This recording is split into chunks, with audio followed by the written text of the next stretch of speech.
బాగా మాట్లాడిందంటే మా వాళ్ళు ఎంబీఏ చేశారు కానీ ఎంసీఏ చేశారు, పిహెచ్డి చేశారు. వాళ్ళిద్దరికంటే బ్రహ్మాండంగా మాట్లాడింది. నిజ జీవితంలో పిహెచ్డి చేసింది ఆవిడ. అలాంటివన్నీ కూడా మన అనుభవాలు మనం చూస్తూ ఉంటే గ్రామాల్లో కూడా ఎప్పటికప్పుడు మీరు అధ్యయనం చేస్తున్నారు. మేమేం పనులు చేస్తున్నామని చూస్తున్నారు, దానిపైన నిర్ణయం చేస్తున్నారు. కానీ నేను ఆలోచించింది ప్రతి ఒక్క ఇంటికి లాభం కలగాలని. నేను మొన్న మీరు చూస్తే 4,000 రూపాయలు ప్రతి ఒక్కరికి పింఛను పెంచాం. నేనే మొట్టమొదటిసారిగా పింఛన్లు పెట్టింది ఎన్టీ రామారావు గారు. 35 రూపాయలు పెట్టాడు ఆయన. దాన్ని 70 రూపాయలు చేశాను.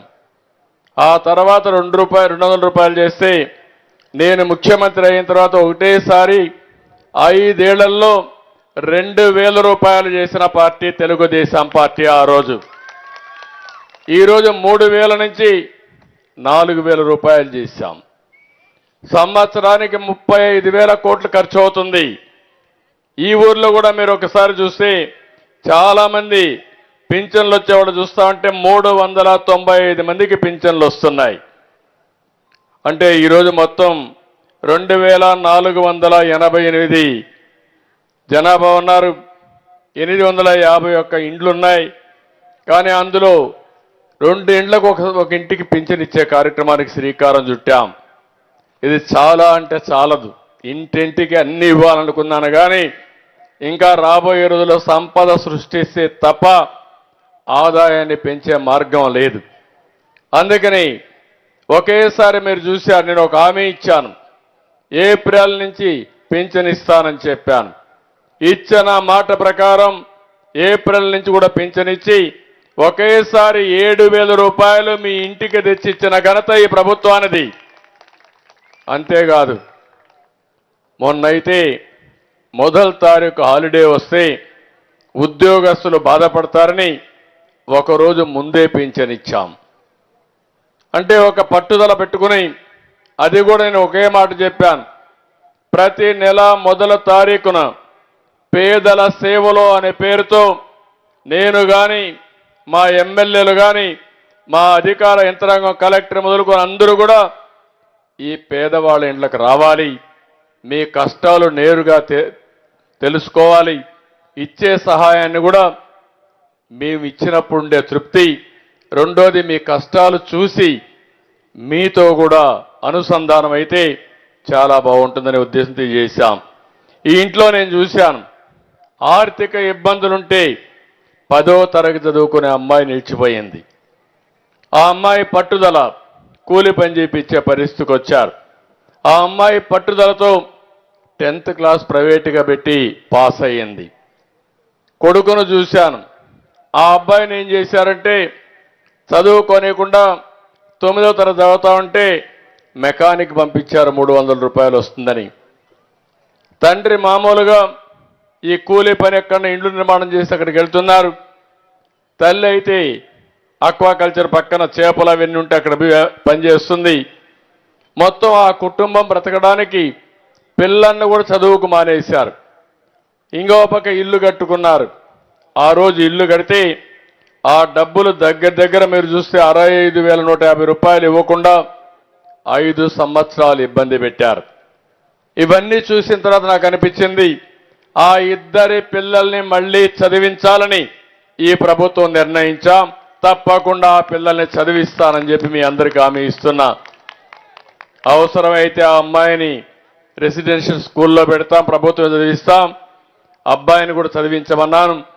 చదివించిన తర్వాత అవసరమైతే తొందరలోనే మనం అనుకున్న ప్రకారం తల్లికి వందనం కింద ఇద్దరికి కూడా 30,000 రూపాయలు వస్తుందని చెప్పి కూడా ఈ సందర్భంగా మీకు హామీ ఇస్తున్నా.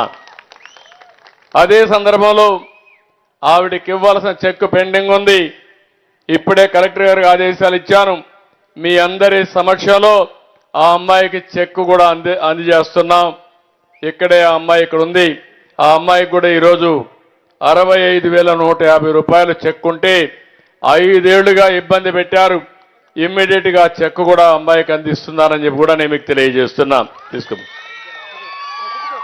అడ్డమ్మా.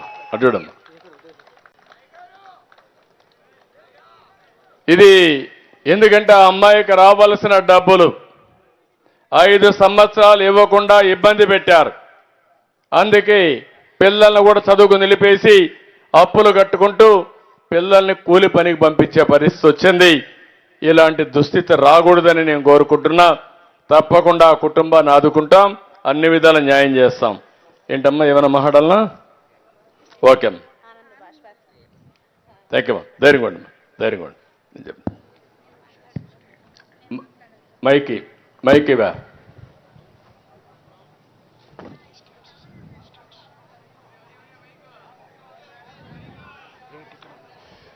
అందరికీ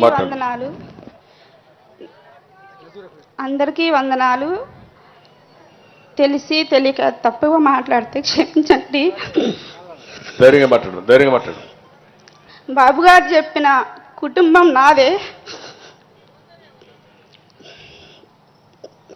నా కుటుంబాన్ని ఆదుకుంటామన్నారు బాబు గారు. అలాగే నా పిల్లల్ని చదివిస్తామన్నారు. పని పంపించే పిల్లలు నా పిల్లలే. కూలి చేసుకునే నా భర్త. నా అత్తగారికి పెన్షన్ వస్తుంది, నెలకి 4000 1వ తారీఖుకి ఇస్తారు. నాకు మాట్లాడతాం రాదండి, ఏమన్నా తప్పుంటే క్షమించండి. ఫ్రీగా మాట్లాడమ్మా, నువ్వేం చెప్పాలి ఇంట్లోనే మాట్లాడు. గత సంవత్సరంలో బాబుగారి హయాంలో నేను ఇల్లు కట్టుకున్నాను సార్. అప్పుడు 2 బిల్లులు వచ్చేసాయి, మిగతాయి రాలేదు. వైసీపీ హయాంలో నేనైతే ఏ లాభం నాకేమి రాలేదు. బాబుగారి హయాంలో నాకు దేవుళ్ళలాగా సాయం చేశారు బాబుగారు. బాబుగారి సాయం నేను జన్మలో మర్చిపోలేను. బాబుగారు లేకపోతే నా ఇంటికి డబ్బులు వచ్చేవి కాదు. ఇప్పుడు నేను ఇల్లు కట్టుకొని ఇంట్లో ఉంటున్నానంటే బాబుగారి చలవే అది. బాబుగారి వల్లే నేను ఇల్లు కట్టుకున్నాను. ఇవాళ నా ఇంట్లో ఉంటున్నానంటే బాబుగారు చలవే సార్ అది. పిల్లల్ని వేసుకొని, చిన్న పిల్లల్ని వేసుకొని రోడ్డు మీద ఎలా వస్తే కూర్చొని తిన్నాను సార్ నేను అన్నం. ఒకప్పుడు నాకు ఉండటానికి ఇల్లు కూడా లేదు. నన్ను ఎంతోమంది ఎన్నోసార్లు హేళన చేశారు. కానీ ఇవాళ నేను ఇంట్లో ఉండి పావలా సంపాదించుకొని నా కాళ్ళ మీద నేను బతుకుతున్నాను సార్. నా పిల్లలకి చదివిస్తామని చెప్పారు బాబుగారు. బాబుగారు ఎప్పటికైనా సరే మీరే మా సీఎంగా కావాలి సార్. నన్ను ఏమన్నా తప్పు ఉంటే నన్ను క్షమించండి సార్. ఇంత వరదలు వచ్చి వానలు వచ్చినా కూడా మీరు చేసి వాళ్ళకి భోజనాలు కానీ ఏదైనా సారి వాళ్ళకి సాయం చేశారు. అందుకు మీకు కృతజ్ఞతలు చెప్పుకుంటున్నాను సార్. థ్యాంక్ యూ తల్లి. ఇప్పుడు ఆ అమ్మాయి పిల్లల్ని చదివించాలనే ఆకాంక్ష ఉంది, ఇల్లు గడవదనే బాధ ఉంది, అప్పుల బెడదుంది.